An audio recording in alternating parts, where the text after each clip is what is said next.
ओम श्री गणेशाय नमः। ओम श्री गणेशाय नमः। ओम श्री गणेशाय नमः। ओम नमः शिवाय। ओम नमः शिवाय। ओम नमः शिवाय। साथियों, श्रोताओं, देवियों, सज्जनों, भाइयों, बहनों, सभी को मेरा नमस्कार। इस श्रृंखला को पसंद करने के लिए बहुत बहुत धन्यवाद। कथा प्रारंभ करते हैं विंध्येश्वर संहिता का। ये 13वां अध्याय और विंध्येश्वर संहिता का ये आखिरी अध्याय है। इसका विषय है सदाचार, शौचाचार, स्नान, भस्म धारण, संध्या वंदन, प्रण जप, गायत्री जप, दान, न्याय, धनुपर्जन तथा अग्निहोत्र आदि की विधि का महिमा का वर्णन। ऋषियों ने कहा, सूत जी, आप शीघ्र ही हमें वह सदाचार सुनाइए जिससे विद्वान पुण्य लोकों पर विजय पाते हैं। स्वर्ण प्रदान करने वाले, धर्म में आचार एवं नरक का कष्ट देने वाले अधर्म में आचारों का भी वर्णन कीजिए। तो दोस्तों, सूत जी महाराज कहते हैं, सदाचार का पालन करने वाला विद्वान ब्राह्मण ही वास्तव में ब्राह्मण का नाम धारण करने का अधिकारी है। जो केवल वेदोक्त आचार का पालन करने वाला एवं वेद का अभ्यासी है, वह ब्राह्मण की विप्र संज्ञा होती है। कहने का मतलब यह है दोस्तों, जो ब्राह्मण खाली मंत्र जपना जानता हो, बाद बाकी मांस मंत्रा का सेवन करता हो, ऐसे ब्राह्मण को भिखारी का रूप दिया गया है। ब्राह्मण वही होता है जो उपदेश दे और उन आचरणों का पालन करे। सदाचार, वेदाचार तथा विद्या, इनमें से एक गुण से ही युक्त होने पर उसे द्विज कहते हैं, जिसे स्वरूपम मात्रा से ही आचार का पालन देखा जाता है, जिससे वेदाध्ययन भी बहुत कम किया है तथा जो राजा का सेवक, पुरोहित, मंत्री आदि है, उसे क्षत्रिय ब्राह्मण कहते हैं। जो ब्राह्मण कृषि, वाणिज्य, कर्म करने वाला है, कुछ ब्रह्माश्रवणोचित आचार का भी पालन करता है। मतलब कहने का है, खेती किसानी के साथ साथ पूजा पाठ भी करता है, उसे शब्द ब्राह्मण कहा गया है। जो दूसरों के दोष देखने वाला पर्दारोही है, और चंडाल द्विज कहते हैं, जिसमें स्वरूप मात्रा में ही आचार का पालन देखा जाता है। इसी तरह क्षत्रियों में भी पृथ्वी का पालन करता है, वह राजा है। दूसरे लोग राजयत्वहीन क्षत्रिय माने गए हैं। वैश्यों में भी जो धान्य आदि वस्तुओं का क्रिया विक्रय करता है, वह वैश्य कहलाता है।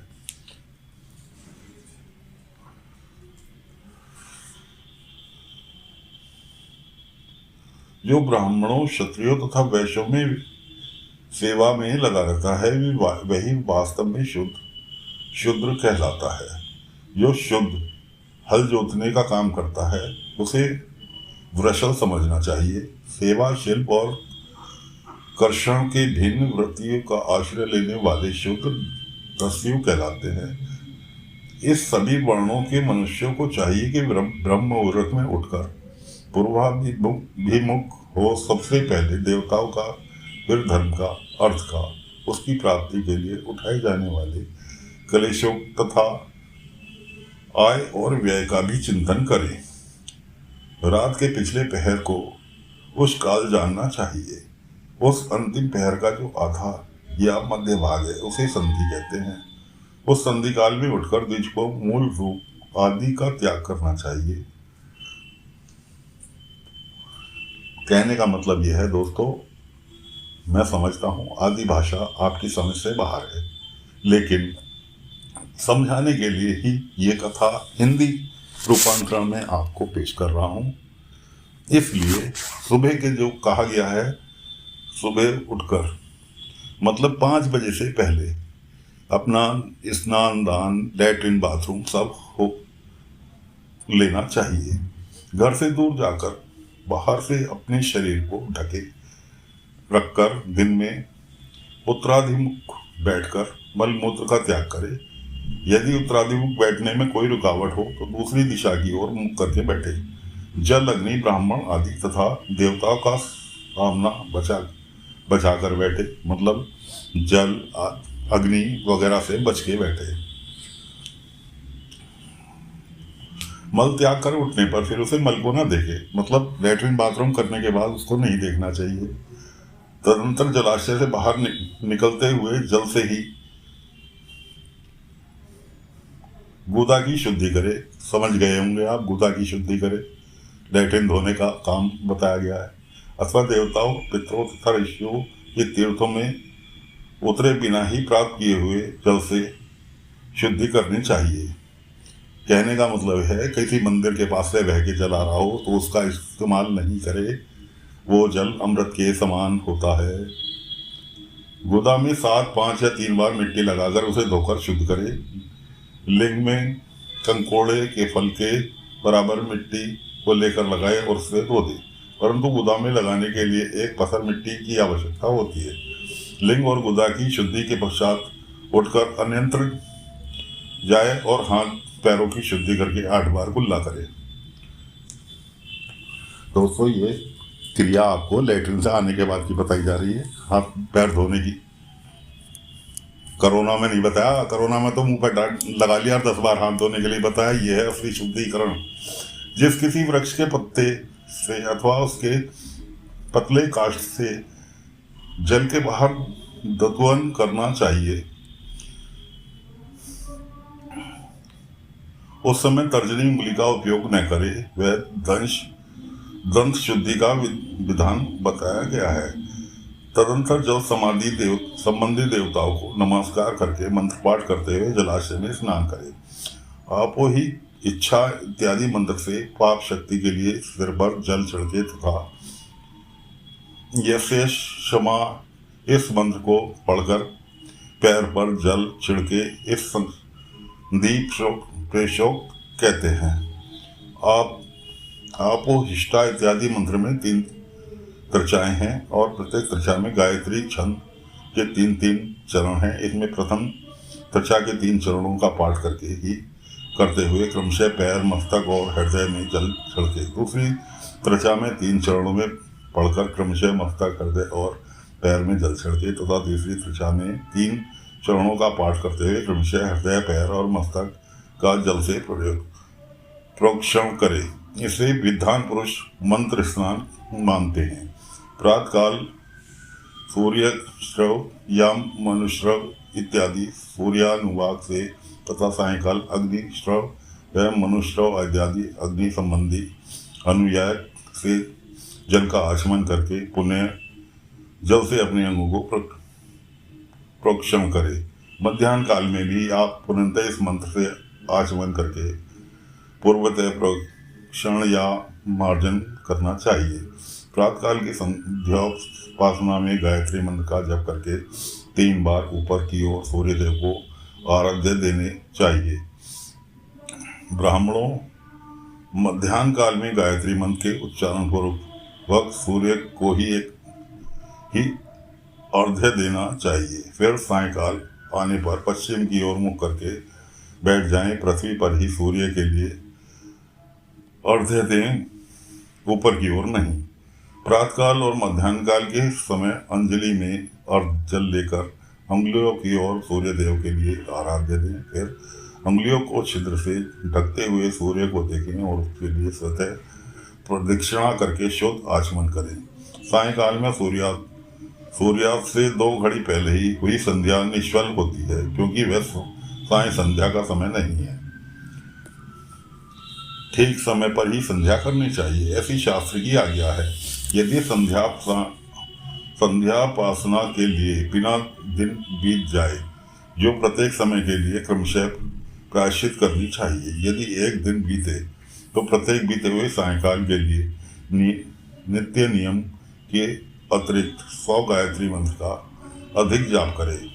यदि नित्य क्रम के लुप्त हुए 10 दिन से अधिक दिन बीत जाएं, तो उसके प्रायश्चित रूप में 1 लाख गायत्री मंत्र का जाप करना चाहिए। यदि 1 मास तक नित्य क्रम छूट जाए तो पुनः अपना उपनयन संस्कार कराए।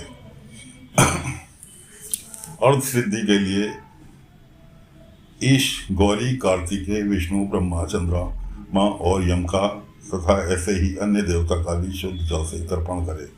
फिर तर्पण कर्म को ब्रह्मपण करके शुद्ध आचमन करे।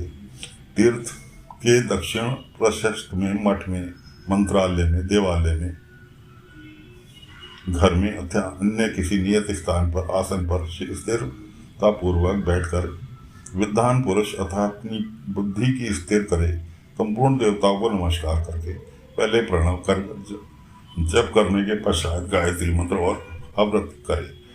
प्रणव के ए, उ और मैं इन तीन अक्षरों से जीव और ब्रह्मा की एकता का प्रतिपादन होता है। इस बात को जानकर प्रणव ओम का जप करना चाहिए। जप काल में यह भावना करनी चाहिए कि हम तीनों लोकों की सृष्टि करने वाले ब्रह्मा, पालन करने वाले विष्णु तथा संहार करने वाले रुद्र की जो स्वयं प्रकाशित में है उपासना करते हैं। यह ब्रह्म स्वरूप ओंकार हमारी कामेंद्रियों और ज्ञानेंद्रियों की वृत्तियों को, मन की वृत्तियों को तथा बुद्धियों को सदा भोग मोक्ष प्रदान करने वाले धर्म एवं ज्ञान की ओर प्रेरित करने वाले प्रणव, इस अर्थ का बुद्धि के द्वारा चिंतन करता हुआ जो इसका जप करता है वह निश्चय ही ब्रह्मा को प्राप्त कर लेता है। अतः अर्थानुसंधान के बिना भी प्रणव का नित्य जप करना चाहिए। इससे ब्राह्मण तत्व की पूर्ति होती है। ब्राह्मण तत्व की पूर्ति के लिए श्रेष्ठ ब्राह्मण को प्रतिदिन प्रातःकाल 1 सहस्त्र गायत्री मंत्र का जप करना चाहिए। मध्याह्न काल में 100 बार और सायंकाल में 28 बार जप की विधि है। अन्य वर्ण के लिए लोगों को अर्थात क्षत्रिय और वैश्य तीनों संध्याओं के समय यथा सांध्य गायत्री मंत्र का जप करना चाहिए। शरीर के भीतर मूलाधार, स्वाधिष्ठान, मणिपुर, अनाहत, आज्ञा और सलाहकार ये 6 चक्र हैं। इसमें मूलाधार को लेकर सहस्त्रार्थ 6 स्थानों में क्रमशः विंध्येश्वर, ब्रह्मा, विष्णु, ईश, जीवात्मा और परमेश्वर स्थित हैं। इन सबसे महाबुद्धि करके इनकी एकता का निश्चय करें और वह ब्रह्मा मैं हूँ ऐसा भावना पूर्वक प्रत्येक श्वास के साथ सोहम का जप करें। यदि विंध्येश्वर आदि की ब्रह्मारंध आदि में तथा इस शरीर के बाहर भी भावना करें। प्रकृति के विकारभूत महत्व से लेकर पंचभूत पर्यंत तत्वों से बना हुआ जो शरीर है, ऐसे शस्त्रों में शरीर का एकाएक आजपा गायत्री के जप से एकाएक क्रम से अतिक्रमण करके जीव को धीरे धीरे परमात्मा से संयुक्त करें। यह जब एक तत्व बताया गया है। 100 अथवा 28 मंत्रों के जप से उतने ही शरीर को अतिक्रमण होता है। इस प्रकार जो मंत्रों का जप है इसी को आदि क्रम से वास्तविक जप जानना चाहिए। सहस्त्र बार किया हुआ जब ब्रह्मलोक प्रदान करने वाला होता है ऐसा जाना चाहिए। 100 बार किया हुआ जब इंद्र पद की प्राप्ति कराने वाला माना गया है। इससे अधिक समय तक नियम का उल्लंघन हो जाए तो पुनः नए सिरे से गुरु के से नियम ग्रहण करे। ऐसा करने से दोषों की शांति होती है, अन्यथा वे रौरव नरक में जाता है। मुमुक्षु ब्राह्मण को जो सदा ज्ञान का ही अभ्यास करना चाहिए। धर्म से अर्थ की प्राप्ति होती है, अर्थ से भोग सुलभ होता है, फिर उस भोग से वैराग्य की संभावना होती है। धर्म पूर्वक उपार्जित धन से जो भोग प्राप्त होता है उससे एक दिन अवश्य वैराग्य का उदय होता है। धर्म के विपरीत अधर्म से विवर्जित हुए धन के द्वारा जो भोग प्राप्त होता है उससे भोगों की प्रति आसक्ति उत्पन्न होती है। मनुष्य धर्म से धन पाता है, तपस्या से उसे दिव्य लगन की प्राप्ति होती है। कामनाओं का त्याग करने वाला पुरुष के अंतःकरण की शुद्धि होती है, उस शुद्धि से ज्ञान का उदय होता है, इसमें संशय नहीं। सतयुग आदि में तपों की प्रशंसा कहा गया है, किंतु कलयुग में द्रव्य साध्य धर्म अच्छा माना गया है। सतयुग में व्यान से, त्रेता में तपस्या से और द्वापर में यज्ञ करने से ज्ञान की सिद्धि होती है, परंतु कलयुग में प्रतिमा की पूजा से ज्ञान लाभ होता है। अधर्म हिंसा रूप है और धर्म सुख रूप है। अधर्म से मनुष्य दुख पाता है, धर्म से वह सुख एवं अबोध्य का भागी होता है। दुराचार से दुख प्राप्त होता है और सदाचार से सुख। अतः भोग मोक्ष की सिद्धि के लिए धर्म का उपार्जन करना चाहिए। जो क्षत्रिय एक सहस्त्र कुटुंब को जीविका और आवास देता है, उसका वह कर्म इंद्रलोक की प्राप्ति कराने वाला होता है।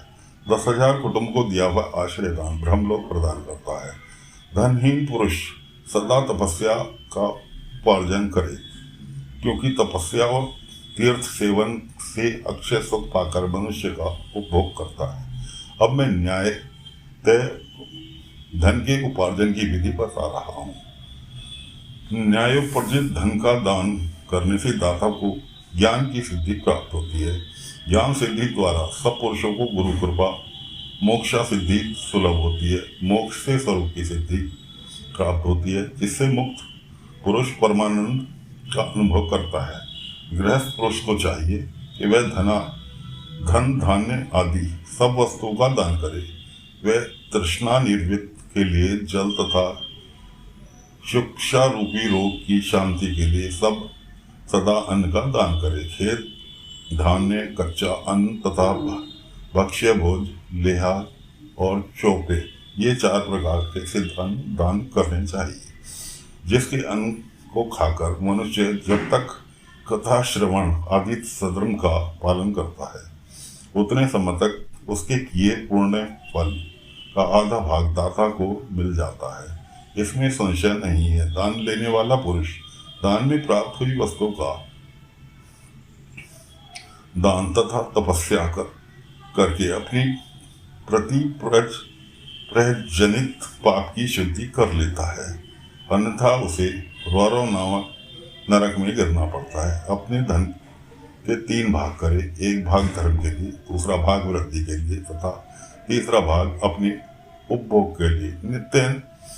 नैमित्तिक और काम्य, ये 3 प्रकार के कर्म धर्मार्थ रखे हुए धन से करे। साधक को चाहिए वह वृद्धि के लिए रखे हुए धन से ऐसा व्यापार करे जिससे उस धन की वृद्धि हो तथा उपभोग के लिए रक्षित धन से हितकारक परिमित एवं पवित्र भोग भोगे।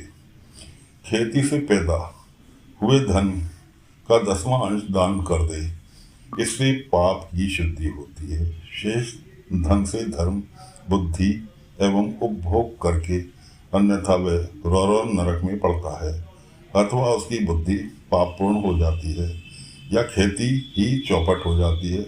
वृद्धि के लिए किए गए व्यापार में प्राप्त हुए धन का 6वां भाग दान करे। बुद्धिमान पुरुष अवश्य उसका दान कर देते हैं। विद्वान को चाहिए कि वे दूसरों के दोषों का वर्णन न करे। ब्राह्मणों दोषवश दूसरों के सुने या देखे हुए छिद्र को भी प्रकट न करे। विद्वान पुरुष ऐसी बात न कहे जो समस्त प्राणियों के हृदय में रोम पैदा करने वाली हो। ऐश्वर्य की सिद्धि के लिए दोनों संध्याओं के समय अग्निहोत्र कर्म अवश्य करे। जो दोनों समय अग्निहोत्र करने में असमर्थ हो, वह एक ही समय में सूर्य और अग्नि विधि पूर्वक दी हुई आहुति से संतुष्ट करे। चावल धान्य घी फल कंद तथा हविष्य इनके द्वारा विधि पूर्वक इस थाली पाक बनाए तथा यथोचित रीति से सूर्य अग्नि को अर्पित करे। यदि हविष्य का अभाव हो, प्रधान होम मात्र करे। सदा सुरक्षित रहने वाली अग्नि को विधान पूर्वक अजस्त्र की संज्ञा देते हैं, अतः संध्या काल में जप मात्र से सूर्य की वंद मात्र न कर ले।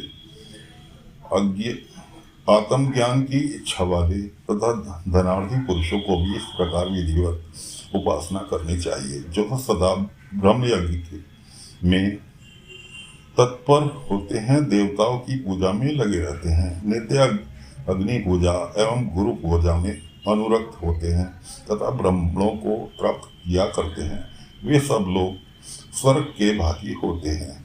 ओम नमः शिवाय, ओम नमः शिवाय, ओम नमः शिवाय। साथियों, विंध्येश्वर संहिता का ये 13वां अध्याय समाप्त हुआ। विंध्येश्वर संहिता संपूर्ण हुई। अब अगली संहिता की ओर बढ़ेंगे अगले अध्याय में। आज के लिए इतना ही। ओम नमः शिवाय। ओम नमः शिवाय।